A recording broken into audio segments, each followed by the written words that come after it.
اهدنا الصراط المستقيم.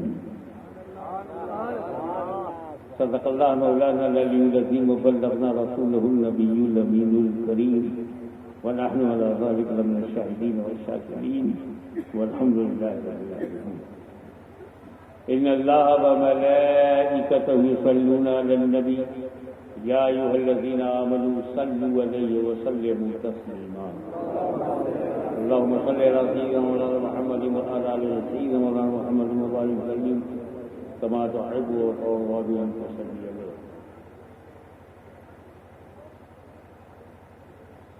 سرکار سرکاراں، خواجہ خواجگاں، عطائے رسول، غریب نواز سرکار سید معین الدین چشتی اجمیری سنجری کا کرم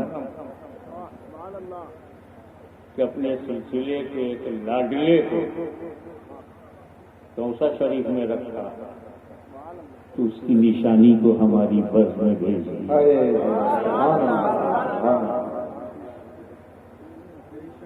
ہم سیڑھیوں سے اوپر جاتے ہیں. ہم انسان ہیں، مسلمان ہیں، سمجھدار ہیں. ہم سیڑھیوں سے اوپر جاتے ہیں. ہم بندروں کی طرح جمپ نہیں مارتے. یہ ہمارے سائیں پیر غلام اللہ بخش چشتی، یہ ہماری سیڑھی ہے. آپ اوپر جاؤ گے ایک اور اللہ بخش ملیں گے. اب اس سے زیادہ اللہ کی بخشش کیسے ہوگی کہ اللہ بخش ہی ہمیں مل گیا. کیا بات ہے! نعرہ تکبیر، نعرہ رسالت، حضور غازی ملت، فیضان جمال الاولیاء. یہ سلسلے چشت اہل بہشت، یہ صرف چشتی نہیں بنتا، بہشتی بنتا ہے. جہاں جاؤ چشتیہ سلسلے کی راجدھانیاں ملیں گی. چاہے دلی جاؤ، چاہے کلیر جاؤ، چاہے کچوچا جاؤ، چاہے توشا شریف جاؤ، پنجاب میں جاؤ، سندھ میں جاؤ، تو کون سا علاقہ ہے میرے خواجہ کا نام؟ سبحان اللہ، سبحان اللہ.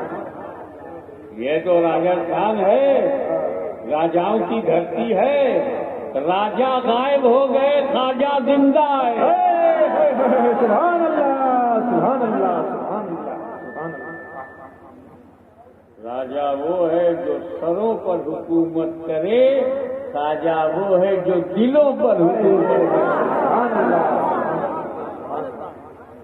میں اپنے رب کا شکر گزار ہوں، بالخصوص غوث العالم محبوب یزدانی سلطان سید اکبر جہانگیر سمدانی کے کرم کا شکر ادا کرتا ہوں کہ اشرفی چشتی دھارے سے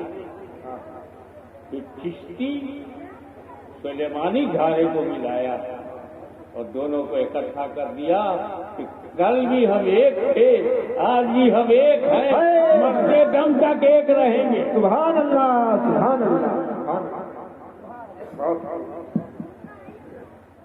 اور میں راجستھان کی طرف سے، پورے ہندوستان کی طرف سے اور اپنے خانواد شفیہ کی طرف سے حضرت سائیں غلام خدا بخش اللہ بخش کی بارگاہ میں ہدیہ تشکر پیش کرتا ہوں اور یہ دل میں یہ تمنا رکھتا ہوں کہ اپنی تنہائیوں میں، خلوتوں میں مجھ فقیر کے لیے دعائیں خیر. میں نے جو آج پڑھی ہے صاحب، اہدنا الصراط المستقیم، بہت مشہور ہے. اتنی مشہور ہے اتنی مشہور ہے، کیا بتاؤں کتنی مشہور ہے، اور اس کی اہمیت کا عالم یہ ہے، جو آیت میں نے پڑھی ہے کہ کوئی نمازی ایک رکعت نماز نہیں پڑھ سکتا اگر اسے نہ پڑھے، کیونکہ یہ سورہ فاتحہ کی آیت ہے، اہدنا الصراط المستقیم سورہ فاتحہ کی آیت ہے، اور فاتحہ پڑھنا ہر رکعت میں ضروری ہے۔ کوئی نماز پڑھو گے جس میں فاتحہ نہ پڑھو، فاتحہ پڑھنا پڑے گا، سبحان اللہ سبحان اللہ، مانو نہ مانو پڑھنا پڑے گا، گھر میں پڑھو نہ پڑھو نماز میں پڑھنا پڑے گا۔ اللہ عالم الغیب ہے۔ اے بھائی صاحب یہ دکان ذرا مکان میں لے جائیے، چائے کی دکان مکان میں لے جائیے، بہت خوبصورت انداز یہ بھی ہے دخل لینے کا۔ چائے کی دکان در مکان، اب یہ ہے میدان، سنو میرا بیان۔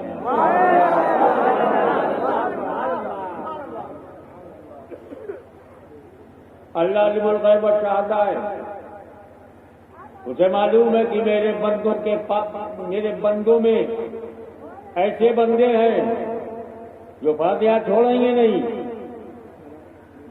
گھر میں رہیں تو فاتحہ، مکان میں فاتحہ، دکان میں فاتحہ، میدان میں فاتحہ، مدرسے میں فاتحہ، خانقاہ میں فاتحہ، ہندوستان میں رہیں تو فاتحہ، انگلستان چلے جائیں تو فاتحہ، افغانستان میں بیٹھ جائیں تو فاتحہ، پاکستان میں چلے جائیں تو فاتحہ، افغانستان میں ہو فاتحہ، حتی تو یہ کہ قبرستان میں بھی ہو تو فاتحہ۔ کیا بات ہے، سبحان اللہ سبحان اللہ۔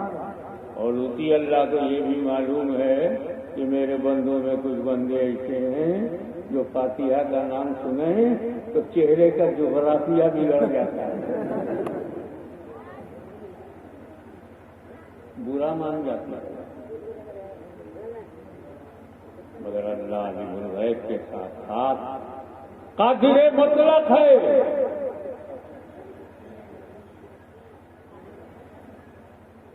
میری بنائی ہوئی زمین پہ چلتا ہے، فاتحہ نہیں پڑے گا؟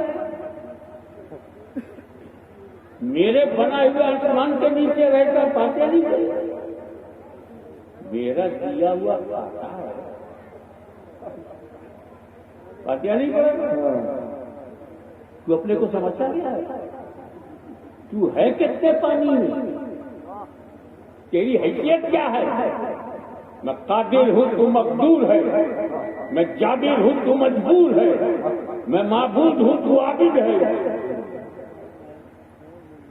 سن، اگر تو اپنے گھر میں فاتحہ نہیں پڑھے گا تو تجھے تیرے گھر سے اٹھا کر میں اپنے گھر میں لاؤں گا۔ فجر میں 4 فاتحہ پڑھواؤں گا، ظہر میں 12 پڑھواؤں گا، عصر میں 8 فاتحہ پڑھواؤں گا، مغرب میں 7 فاتحہ پڑھواؤں گا، اور سونے نہیں دوں گا جب تک 17 فاتحہ نہ پڑھے۔ تو بھائی میرے جھگڑے کی بات ختم، فاتحہ وہ بھی پڑھتے ہیں، فاتحہ ہم بھی پڑھتے ہیں، جب دونوں پڑھتے ہیں تو کاہے کو جھگڑتے ہیں؟ فاتحہ فجر میں وہ بھی پڑھتے ہیں، ہم بھی پڑھتے ہیں، ظہر میں وہ بھی پڑھتے ہیں، ہم بھی پڑھتے ہیں، عصر میں وہ بھی پڑھتے ہیں، ہم بھی پڑھتے ہیں، مغرب میں وہ بھی پڑھتے ہیں، ہم بھی پڑھتے ہیں، عشاء میں وہ بھی پڑھتے ہیں، فاتحہ ہم بھی پڑھتے ہیں، فرض میں وہ بھی پڑھتے ہیں، ہم بھی پڑھتے ہیں، سنت میں وہ بھی پڑھتے ہیں، ہم بھی پڑھتے ہیں، وتر میں وہ بھی پڑھتے ہیں، ہم بھی پڑھتے ہیں، نفل میں وہ بھی پڑھتے ہیں، ہم بھی پڑھتے ہیں، دونوں پڑھتے ہیں، مگر سرکار دونوں کے پڑھنے میں فرق ہے۔ ہم فاتحہ مسرور ہو کے پڑھتے ہیں، وہ مجبور ہو گئے۔ نعرے تکبیر، نعرے رسالت، حضور غازی ملت، فیضان حضور جمال الاولیاء۔ اب آئیے اسی مقدس ترین سورہ فاتحہ کی آیت کریمہ ہے اہدنا الصراط المستقیم، اے اللہ ہمیں سیدھی راہ چلا. او اللہ Almighty, guide us to straight path. سیدھے راستے پہ چلا.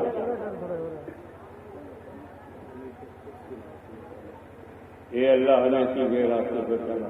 چل تو رہے ہو, ہم کہاں چل رہے ہیں؟ کوئی سیدھے راستے پر نہیں چل سکتا جب تک مولا نہ چلا. ہم اس لیے چل رہے ہیں کہ ہمارا رب ہمیں چلا رہا ہے, ہمیں چلا. کچھ لوگوں نے ترجمہ کیا ہے اے اللہ ہمیں صحیح راستہ دکھا. اللہ آپ نے جس کے بارے میں مجھ سے محفل میں پوچھا تھا کہ ان کی اولاد ہے کہ نہیں, انہوں نے یہ ترجمہ کیا اے اللہ ہمیں سیدھا راستہ دکھا. ہمارے علماء نے ترجمہ کیا ہمیں سیدھے راستے پہ چلا, کیونکہ ہم دیکھ چکے ہیں. سنی مسلمان سیدھا راستہ دیکھ چکا, اب صرف چلنے کی بات. اور بدقسمتی سے انہوں نے دیکھا ہی نہیں, تو اللہ سے کہہ رہے ہمیں دکھا. اتنا بڑا مولوی سیدھا راستہ دیکھ نہیں پایا, اس کی جماعت کیا دیکھ پائے گی؟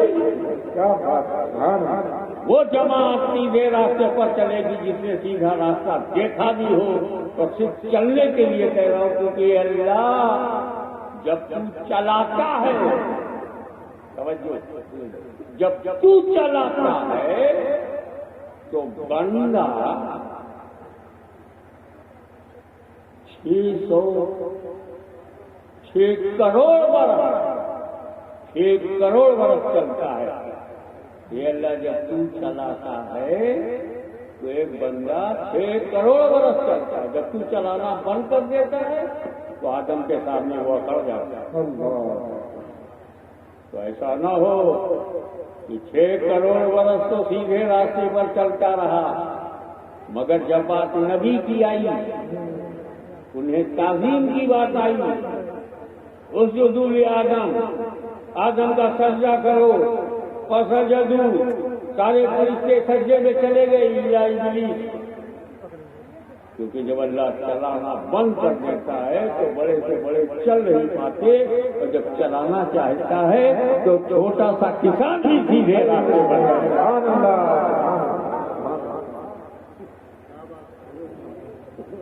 اب یہ ہے کہ یہ صراط مستقیم جس کا ترجمہ ہے سیدھا راستہ, یہ صراط مستقیم ہے کون؟ ہوئی اسٹیٹ پاس, سیدھا راستہ کون ہے؟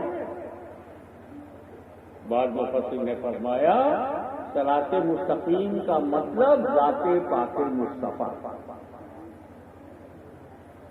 حضور کی ذات ہی صراط مستقیم ہے.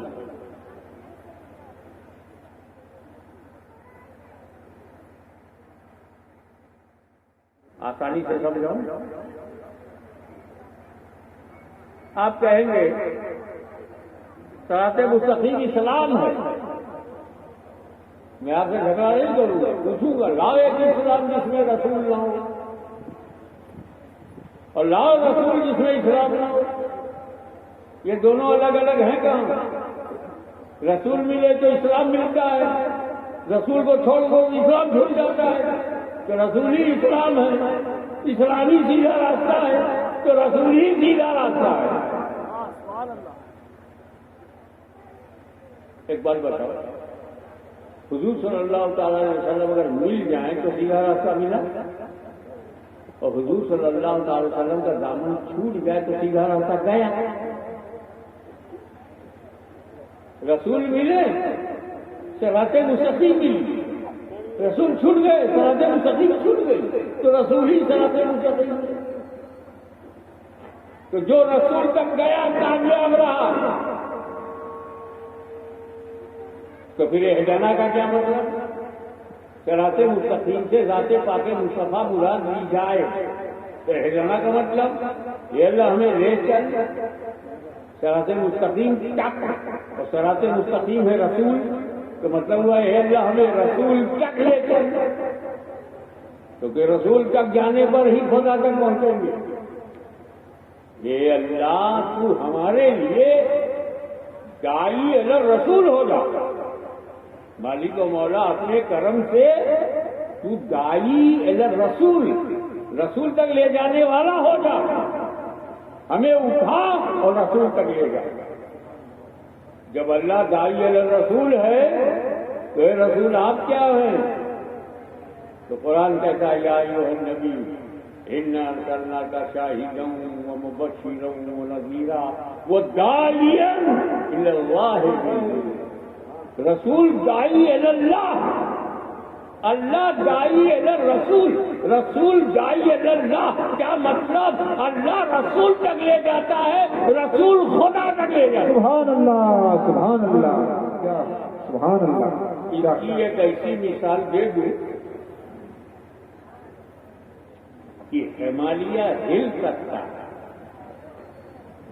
گنگا سوکھ سکتی ہے، مگر میری مثال کو نہ کوئی ہلا پائے گا نہ سکھا پائے گا.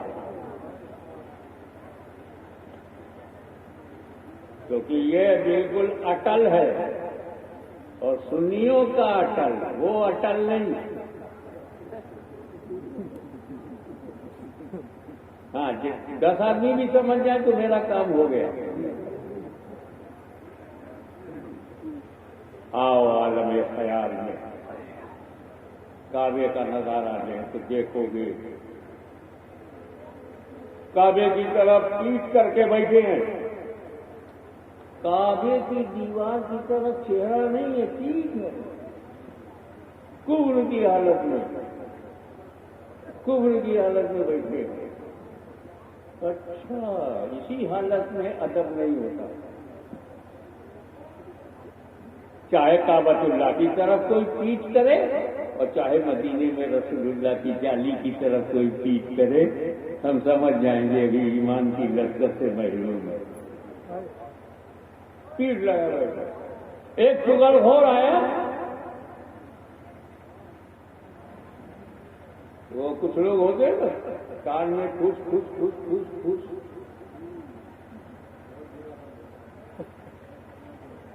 چغل خوری کرتے، چغلی کھاتے ہیں.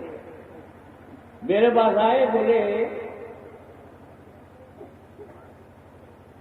میرے کو بولے کہ سید صاحب آپ تو غوث پاک کی اولاد ہو. الحمدللہ. مفتی صاحب جب میں گیا تھا وہ آپ کو یہ کہہ رہے تھے، یہ کہہ رہے تھے. میں نے کہا استغفر اللہ معاذ اللہ. ایسی بے بنیاد باتیں کیسے مفتی صاحب کر سکتے ہیں؟ ذمہ دار آدمی ہے. اور جب ہم مفتی صاحب کے پاس گیا تھا، ہم ہاشمی صاحب کے پاس گئے تھے، وہ آپ کو یہ کہہ رہے تھے، لا دیا. چغل خورو، چغلی نہ کھاؤ ورنہ گھر میں آگ لگ جائے گی. باپ بیٹے میں لڑائی، میاں بیوی میں لڑائی، بھائی بھائی میں لڑائی، پیر میں لڑائی. آیا بولے سرکار جمال الاولیاء کا ایک مرید بابا آپ کو یہ کہہ رہا تھا، یہ کہتا ارے. ادھر جا کے بولا حضرت جمال الاولیاء رحمۃ اللہ علیہ کو حاشمیت محفل میں، پبلک میں نہیں، محفل میں یہ کہہ رہے تھے، یہ کہہ رہے تھے. لڑا دیا. حضرت اسلم بابا یہ بہت ضروری ہے نوٹس میں رکھنا. یہ چغل خور چغلی کھاتا ہے. میں نے کہا چغلی کیوں کھاتے ہو؟ بولا چغلی کھانے سے گیسٹرک پرابلم نہیں ہوتا. جتنی کھاؤ، دن بھر کھاؤ، گیس نہیں بنتی، گیس نکلتی ہے، پیٹ خراب نہیں ہوتا. تو میں نے کہا بیٹا جوتا کھاؤ، اس سے بھی پیٹ خراب نہیں ہوتا. چغل خوروں کی آبادی میں علماء اور مشائخ کو آنکھ کھول کر کے رہنا پڑے گا. ان کے کاندھے پر ذمہ داریاں ہیں. اپنے بابا دادا کے وقار کو آگے بڑھانا ہے، سنت رسول کو زندگی دینا ہے، تازہ رکھنا ہے۔ علماء بھی ضروری ہے اور پیر بھی ضروری ہے۔ جس کا کوئی پیر نہیں ہے اس کا پیر شیطان ہے۔ شیطان سے بچنا ہے تو مرشد کے دامن کو مضبوطی سے پکڑو۔ تو ایک عمر گھوڑ آیا، بولا اے عمر، اے عمر، وہ 40 مسلمان ہو گئے، 39 ارب بکے مسلم، 30 اور 9 39 مسلمان ہو گئے۔ ان حضرت عمر کے دماغ میں یہ تھا کہ 10-20 ہوئے ہوئی، 39 غصے میں کھڑے ہو گئے، تلوار نکال کے، آنکھ دکھا کے، گال کھلا کے، چھاتی 56 انچ کی بنا دی۔ کفر کی حالت میں چھاتی 56 انچ کی ہوتی ہے۔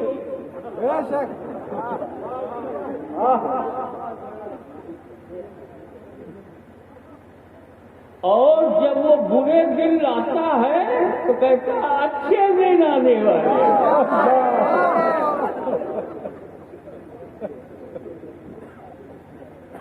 سارے لوگ گئے تیل میں، تیل گیا 200 روپے۔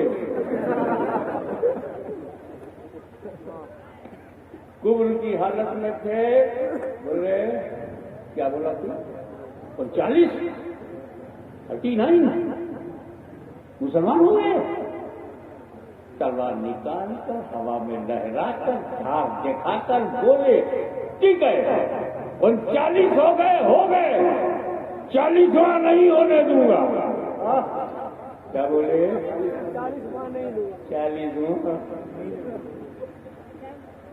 40واں نہیں ہونے دوں گا۔ ان کا مطلب تھا 39 ہو گئے، جا کے معاذ اللہ حضور صلی اللہ علیہ وسلم کو شہید کر دوں گا، آئی ول کل ہم۔ 39 رہ جائیں گے، 40واں نہیں ہوگا، تو 40واں نہیں ہونے دوں گا۔ اب اگر کوئی تمہارے گاؤں میں آگے بولے 40واں مت کرو، 40واں مت کرو، کیا 40واں مت کرو، جھگڑا مت کرنا، سمجھ جانا بہت پرانی بولی بول رہا۔ ایک بات یہ بتاؤ، جب حضرت عمر نے اس وقت کفر کی حالت میں تھے، جب کہا تھا 40واں نہیں ہونے دوں گا، کس حالت میں تھے؟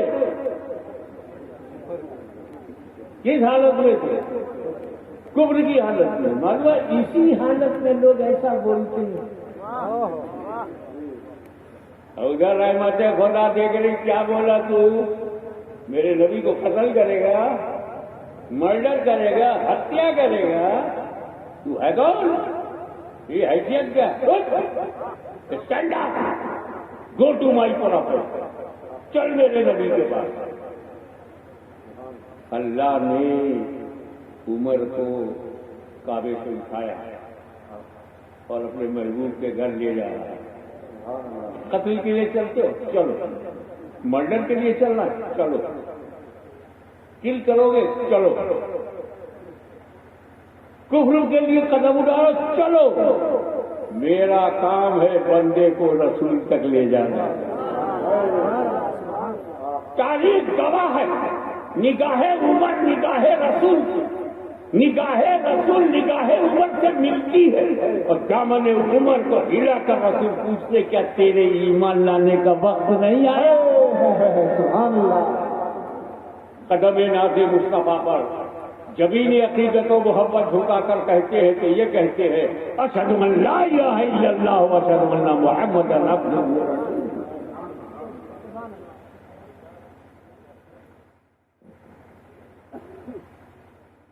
تو اللہ کا کام ہے رسول تک لے جانا، اور جیسے ہی رسول کے نظر ملی، رسول نے اس عمر کو خدا تک پہنچایا۔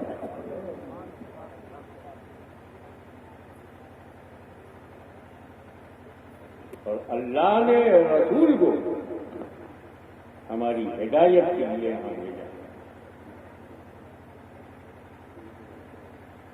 اب آؤ قرآن کی تفسیر قرآن سے کی جائے، تفسیر القرآن بالقرآن، یعنی قرآن کو قرآن سے سمجھایا گیا۔ آیت کریمہ کیا اہدنا الصراط المستقیم صراط الذین انعمت علیہم